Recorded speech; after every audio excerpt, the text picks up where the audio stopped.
Act 4, The Tragedy of Jiang Chen, The Soulless Void. Chapter 8, The Guardian of the Gate. He had no name. Jiang Chen, Tuong then, General God, is the name Hong would later assign him. Who was he? To understand his tragedy, O listener, we must delve into a tragedy older than even Ying Gou or Han Ba. He was an elder god, a being born from the primordial chaos, coeval with Hong itself. But if Hong was the embodiment of the void, he was the embodiment of matter. He was a giant, a titan, a creature whose body was as vast as a mountain range, woven from primordial rock and lava. He was powerful, but lacked refined consciousness. In the early days, when the gods of order, like Shen Yuan, began to organize the universe, this titan resisted. He was not evil. He was just wild. He disliked order. He preferred the primal freedom of matter. And so, a war erupted. The war between order and wild matter. The gods won. But they faced a problem. They could not kill him. Like Hong, he was an immortal being. His body was primal matter, indestructible. They could shatter it, but it would regenerate itself. So, the gods chose a punishment, more cruel than death. They, through a great ritual, performed a cosmic surgery. They tore his soul, Lin, from his body. Imagine that, O listener. They stripped him of his consciousness. They took his memories. They took his identity, his emotions, his thoughts, and his free will. And they cast that soul into the heart of the sun, where it would be eternally consumed. What remained was a shell. An immortal, unimaginably powerful titan body, yet utterly empty. It was no longer him. It was it. A great puppet. And the gods, in their cruel wisdom, utilized it. They reforged the corpse, turning it into a colossal statue. They used chains forged from order itself, shackling it to the gate of the underworld, on the banks of the river of oblivion. They gave it a single command, etched into its remaining instinct: guard. And so, Jiang Chen was born. For tens of thousands of years, it stood there, motionless as a mountain. It guarded. It did not know why. It only knew the command. It saw billions of souls pass by, but it felt nothing. It felt no sadness, no joy, no loneliness. It felt nothing. And Hong, from the void, observed Jiang Chen. Initially, the immortal god-beast was puzzled. It could not read this creature. It extended its consciousness. With Ying Gou, it felt a smoldering fire of fury. With Han Ba, it felt an ocean of searing agony. With Jiang Chen, it felt nothing. Not a ripple of emotion. Not a flicker of consciousness. No resentment. It was just an empty shell. Hong almost left. This thing was useless. It needed resentment, and this thing had none. But then, Hong lingered. As an entity of the void, Hong understood emptiness better than anyone. It looked closer. It listened deeper. It did not listen to sound. It listened to the silence. And then, it heard it. It was not an emotion. It was a state of being. O listener, imagine the deepest hole in the universe. A black hole. It does not hate light. It merely consumes light. Its essence is a deficit, a great emptiness that yearns to be filled. That was Jiang Chen. He had no resentment, because he had no soul left to resent with. His tragedy, his resentment, was emptiness. The souls of billions of people passed by him. They carried memories, love, pain, regret. They were life. And Jiang Chen, that immortal shell, had stood there for eons, witnessing life, while being a walking death. It did not hate them. It craved them. Its instinct was not hatred. Its instinct was hunger. A cosmic hunger. The hunger of matter craving soul. The hunger of emptiness desiring to be filled. And Hong realized, this is it. This is not an ingredient. This is the forge. Ying Gou, fury, and Han Ba, agony, are the fuel. But Jiang Chen, hunger, is the one that will burn that fuel. An immortal, indestructible elder god body. An empty consciousness, unhindered by useless things like morality or memories. And a single primal instinct, hunger. It is the perfect machine. An eternal engine of destruction. Hong reached out its consciousness. This time, it did not harvest. It communicated. It did not speak with words. It spoke with intent, channeling straight into Jiang Chen's empty mind. You stand there, Hong's intent resonated. You guard for those who stole your soul. You see billions of souls pass by, but you cannot touch them. The body remained still. For the first time in tens of thousands of years, one of its fingers trembled. You are hungry, Hong continued. I feel it. An eternal hunger that is never satisfied. I cannot give you back your soul, Hong said. The soul is a burden. It brings agony and betrayal. I will give you something better. I will give you satiation. I will free you. I will turn you from a guard into a hunter. You will no longer have to watch. You will be allowed to consume. And Hong made the offer. It would use its own power, combined with the resentment of Ying Gou and Han Ba, to shatter the chains of order. In return, Jiang Chen would become their host. He would be the body. He would no longer be an empty shell. He would be a shell, filled with agony and fury. And Jiang Chen, that empty entity, agreed. It had no reason to refuse. Anything was better than this emptiness. It strained its body. For the first time in tens of thousands of years, it moved by its own will. The chains of order, forged by the gods, tensed. They were designed to imprison a motionless shell. They were not designed to imprison a shell with purpose. Crash. The chains shattered. Jiang Chen, the gate guardian, the forgotten elder god, was free. Hong smiled. It had obtained the third candidate. A candidate that provided not just resentment, but an immortal body. 3 were enough. But Hong, in its perfection, desired the number 4. Symbolizing the 4 directions, the 4 seasons. It needed one final type of resentment. Not fury, not agony, not hunger. It needed something more insidious. We have left Act 4. 3 tragic pieces have been assembled. Ying Gou, the fury of broken loyalty. Han Ba, the agony of corrupted life. Jiang Chen, the hunger of a soul-stripped body.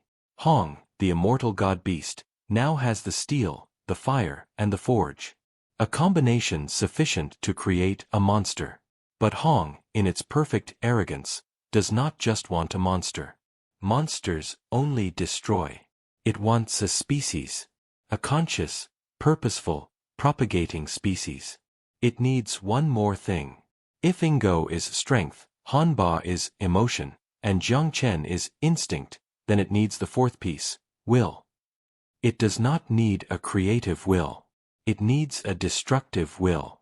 A will that hates not just an individual or a destiny. It needs a will that hates everything. Hong's gaze, for the final time, swept across the mortal realm. It sought a tragedy not of betrayal, not of physical pain, but of philosophical despair. And it found him. In a dark, stinking corner of a forgotten prison. Our epic continues. Act 5, The Tragedy of Hou Qing, Pure Hatred. Chapter 9, The One Abandoned by All. Who was Hou Qing? He was not a war god like Ying Gou. He was not a goddess like Han Ba. He was not even an elder god like Jiang Chen. He was merely a man. But he was a special man. He was a demigod, the son of a god of weaponry and a mortal woman.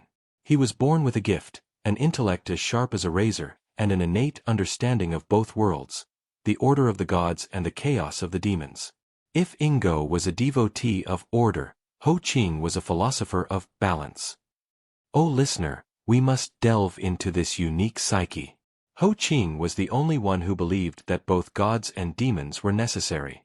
Gods bring law, demons bring freedom. Gods bring light, demons bring the darkness that makes one cherish the light. He worshipped the gods, but he also respected the demons. He believed in a grand cosmic order, where everything, even pain and chaos, had its purpose. He was a man of faith. He was the king of a small state, and he ruled by that very philosophy.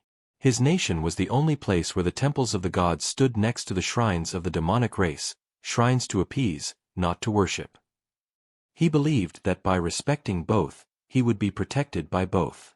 And Hong, from the void, observed this naive philosopher. A soul that believed absolutely in balance and cosmic justice. Hong's cold mind posed the question. What happens to a soul that believes in all things, when it is abandoned by all?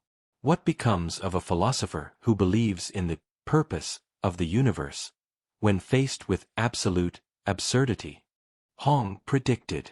It predicted the most sophisticated kind of resentment. Not the fury of a warrior. Not the agony of a healer. But the hatred of a philosopher. A cold, systemic hatred, an absolute negation of the entire universe. And the trap was laid. Hou Qing's tragedy came from the very thing he believed in, balance. The gods, those of absolute order, saw Hou Qing's kingdom as a blasphemy. How dare he place us on the same level as the demonic race? They were furious. This is an insult to order. The demonic race, those of absolute chaos, also saw his kingdom as a blasphemy. How dare he use rules to restrain us? He wants to appease us. They scoffed. This is an insult to chaos. And so, for the first and only time in history, the gods and demons agreed on one point. Hou Qing's kingdom must be erased. It was not a battle. It was a punishment. One day, the sky above Hou Qing's kingdom was torn open. From above, the gods sent down thunder and floods. From below, the demons erupted, bringing hellfire and plague, but a different plague from Hanba's, a plague of rotting. Hou Qing's kingdom was crushed between the two hammers. Hou Qing, the demigod king, fought.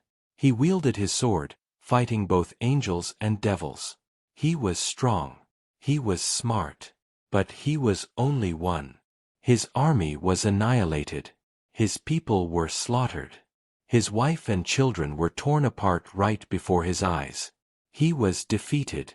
But he was not killed. The gods and demons desired a crueler punishment. They stripped him of his demigod power. They broke his limbs. And they threw him into the deepest dungeon of his own ruined capital. And then, they left, leaving him there. Hou Qing lay in the darkness, limbs broken, surrounded by the corpses of his guards. He was hungry. He was thirsty. But he still held faith. This is a test, he told himself. Surely it is. This is a trial from the gods. And he began to pray. He prayed to the gods of order. He pleaded with his father, the god of weaponry. Where did I go wrong? He screamed in his mind. Tell me. I will fix it. Please forgive me. Please save me. There was no reply. Only the cold silence of order. Hong, from the void, watched. The first day passed. The second. The 10th. He began to eat the corpses around him to survive. His faith in the gods began to crack. Fine, he thought, desperate. If order has abandoned me, then I will turn to chaos. And Hou Qing, the philosopher of balance, for the first time in his life, genuinely prayed to the demonic race. O lords of the 9 underworlds, he whispered, using his blood to draw sigils on the floor. I was wrong to try and restrain you. I understand now. Order is a lie.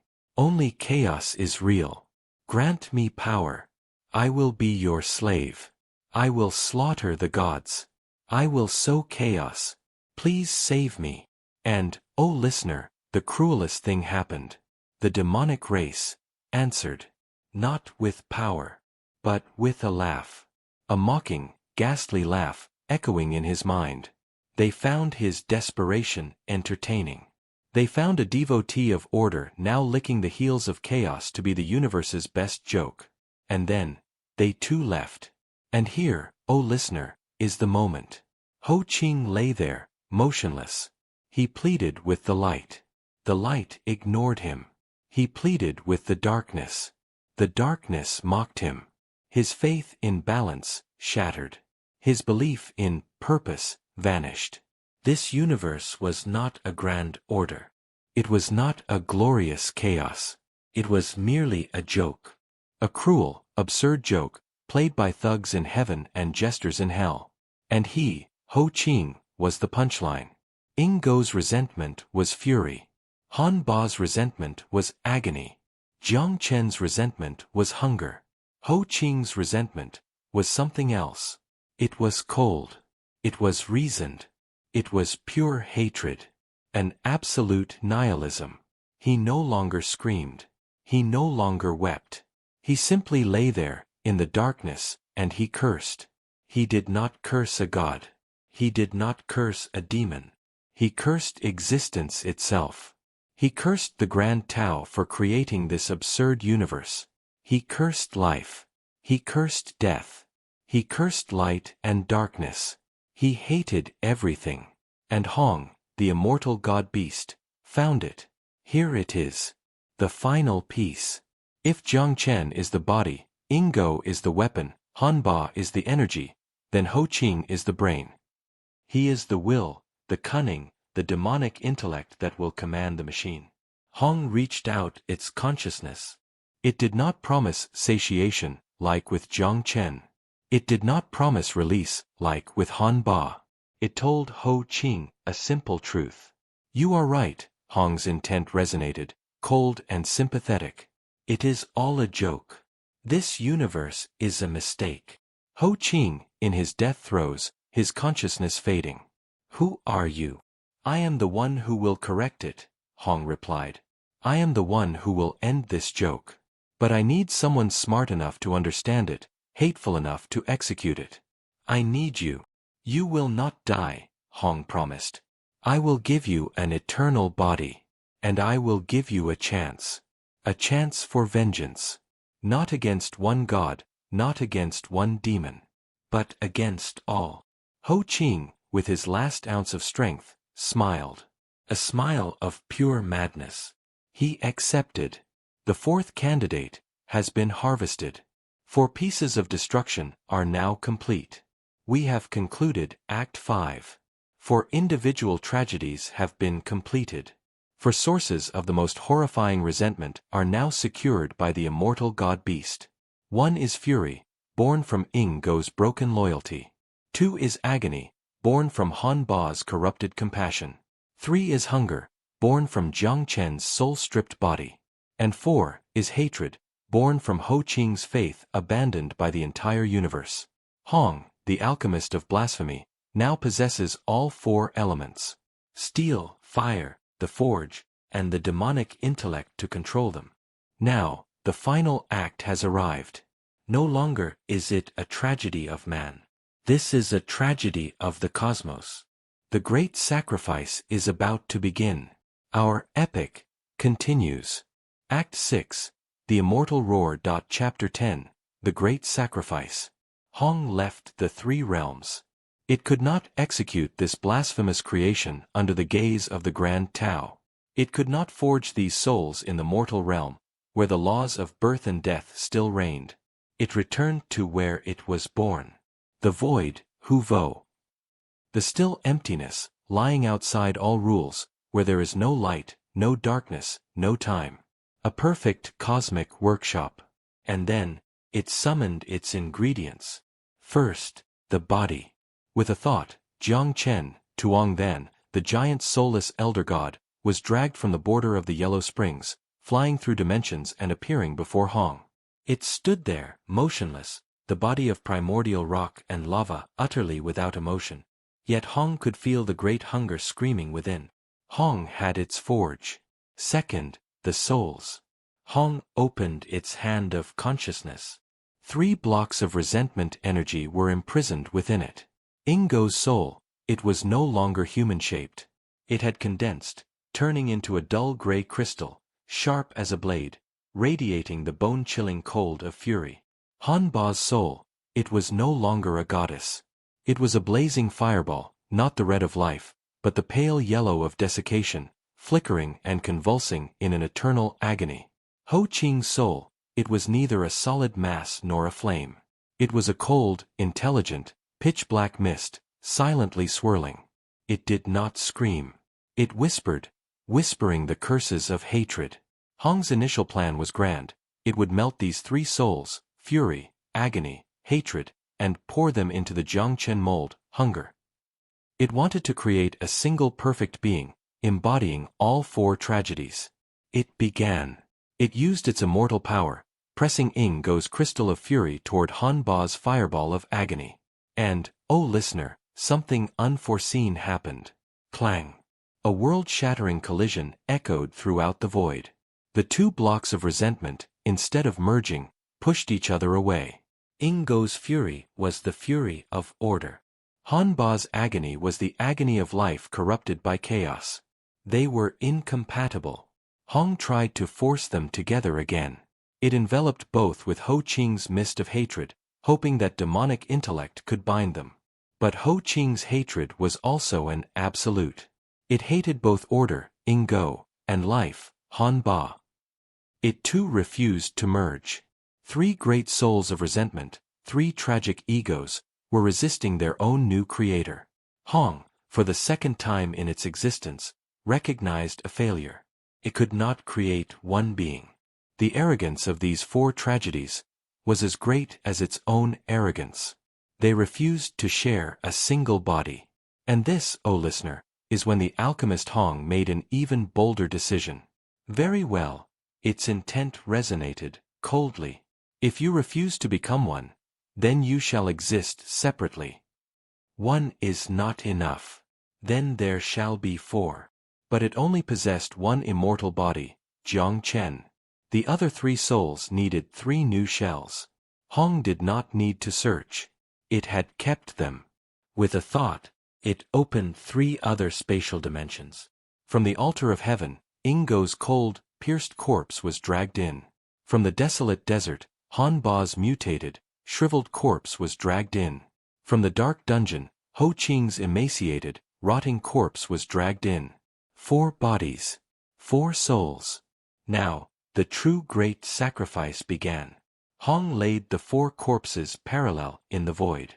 It used its will, forcing Ying Gou's crystal soul of fury back into Ying Gou's betrayed corpse.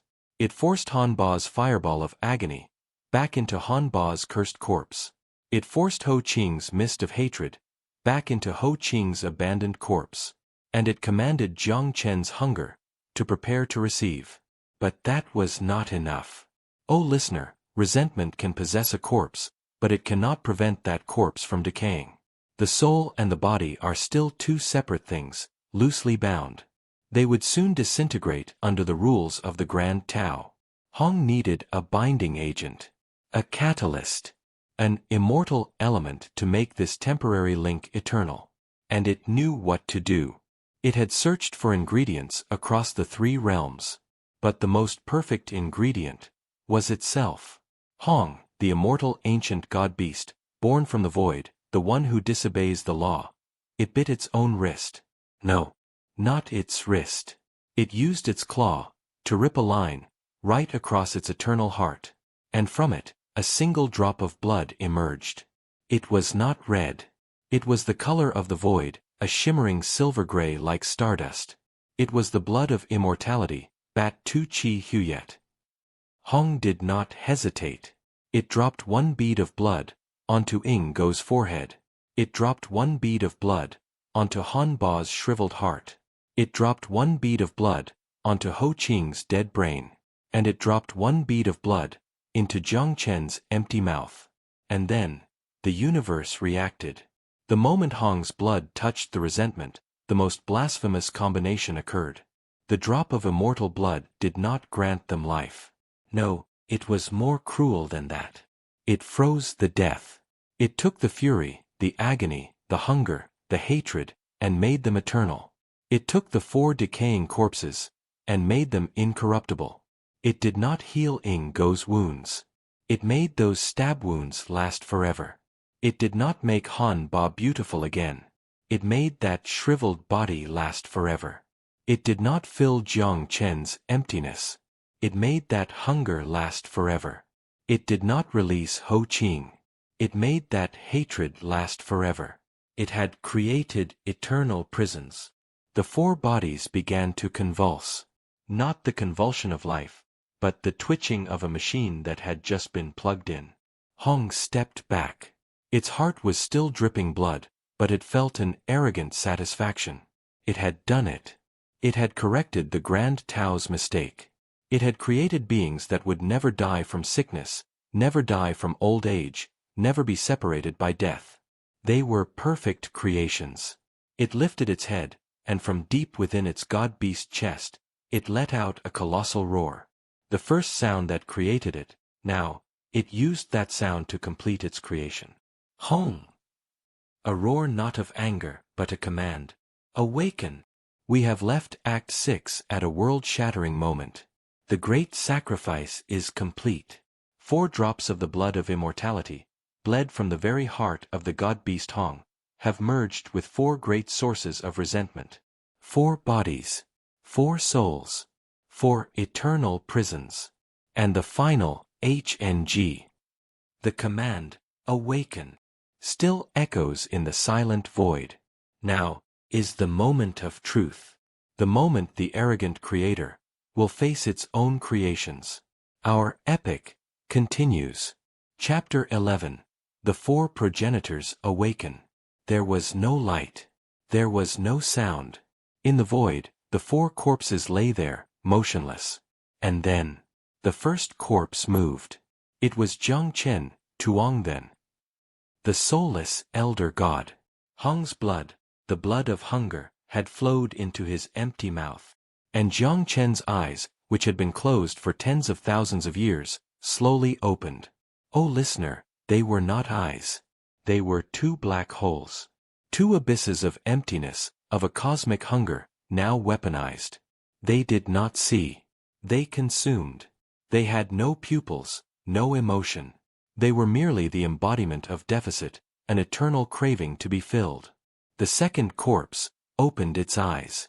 It was Han Ba, Han Bat, the goddess of spring. The drop of the blood of agony had seeped into her shriveled heart. Her eyes, once bloodshot with the fire of the curse, now held no fire. The flame of agony was extinguished. It had been quenched by the coldness of the blood of immortality. Now, her eyes were an icy blue, the color of a dead river, of an eternal winter. If Jiang Chen's eyes were hunger, Han Ba's eyes were stillness. A deadly stillness, the emptiness of pain that had reached its extreme and could no longer feel anything, except a hatred for the warm life surrounding her. The third corpse opened its eyes. It was Ying Gou, Don Ka, the war god.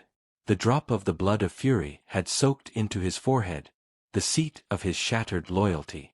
His eyes opened. They were a dull gray, the color of ashes, the color of a broken sword. And at the center of that gray was a cold, sharp pinpoint of light. It was not the light of life. It was the light of order. But not Xuanyuan's order. It was a new order, the order of resentment. Anyone who claims the title of master must die. And finally, the fourth corpse. Hou Qing, Hou Qing, the abandoned philosopher. The drop of the blood of hatred had soaked into his dead brain. He opened his eyes. And Hong, for the first time, felt a chill. Because Hou Qing's eyes were the only eyes that looked alive. They were jet black, clear, and full of intellect. But it was an intellect that had passed through the hell of absurdity. Those eyes did not scream. Those eyes were not hungry. Those eyes were observing, analyzing, and, most fatally, they were judging. He looked at Hong. He looked at the 3 other creations. And then, Hou Qing smiled. A slight curl of the lip on his cracked mouth. The smile of one who has understood the whole joke, and now holds the board. 4 pairs of eyes opened. The 4 creations stood up. They did not rise like human beings. They rose like puppets that had just been strung. A mechanical motion, terrifyingly synchronized. Han Ba's shriveled body, Ying Gou's pierced body, Hou Qing's rotting body, and Jiang Chen's giant body, were now reinforced by the blood of immortality. They were incorruptible corpses. They stood there, silent. And Hong felt a grand pride. The pride of the creator. Masterpieces. Its intent resonated. You are my masterpieces. I have corrected the Grand Tao's mistake. I have granted you immortality. I have saved you from the absurd cycle. It looked at its 4 creations, its 4 new gods, its 4 apostles. They would be its army. They would travel the 3 realms, freeing other great souls, turning them immortal, building a new order. Hong, with all the majesty of the Creator, issued the first command. Kneel. Its intent was like a hammer blow, striking the minds of the 4 creations. Kneel. Before your Creator. A second passed. 2 seconds. Absolute silence. No one moved. Hong frowned. Something was wrong. It repeated the command, this time stronger, carrying the sheer will of an immortal god-beast. I command you. Kneel. And then, Hong's greatest tragedy occurred. It was not an attack. It was not a defiance. It was absolute disregard. Hou Qing, the hateful one, slowly turned his head. He looked straight at Hong. His smile widened slightly. He was listening. He understood. And he chose not to obey. Ying Gou, the furious one, let out a low growl in his throat. He hated commands. He hated masters. Han Ba, the agonized one, simply did not care. Her pain was too great to accommodate anything else. And Jiang Chen, the hungry one, he was not looking into Hong's eyes. He was looking at the wound on Hong's chest. The wound where Hong had torn itself to retrieve the blood of immortality.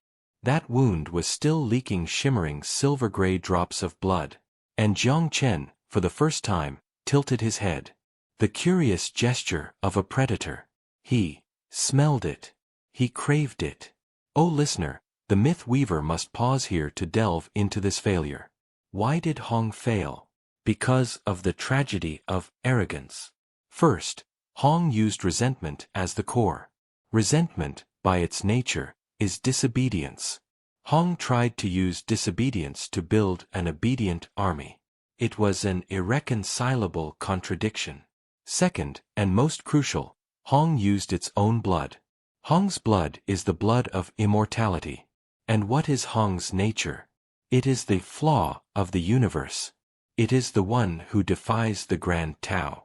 Its blood is the embodiment of defiance. When Hong dropped that blood onto the 4 creations, it did not just grant them immortality. It infected them with its own nature of defiance. It did not create slaves. It created 4 copies of itself. 4 new immortal god-beasts. 4 outsiders. 4 beings who would never kneel before anyone, including Hong. Hong, in its attempt to create an army, had inadvertently created 4 competitors. And there was one final failure, a small detail Hong overlooked. Its blood, to maintain this blasphemous state of immortality, requires fuel. Resentment was the initial fuel to start the machine. But for the machine to run, it needs something else. Jiang Chen's instinct recognized it. Hong's blood craves Hong's blood. And Hong's blood is also a form of Lin Qi and life. This immortal machine needs to be fed with life. Hong had not created gods. It had created a species, cursed by an eternal hunger for the very thing they had lost. They are the Jiangshi, Quang Ti. Hong looked at its 4 creations, for disobedient ones. 4 pairs of empty, icy, furious, and hateful eyes stared back. The Creator's arrogance shattered. It realized. It had not corrected the universe. It had just unleashed an eternal plague.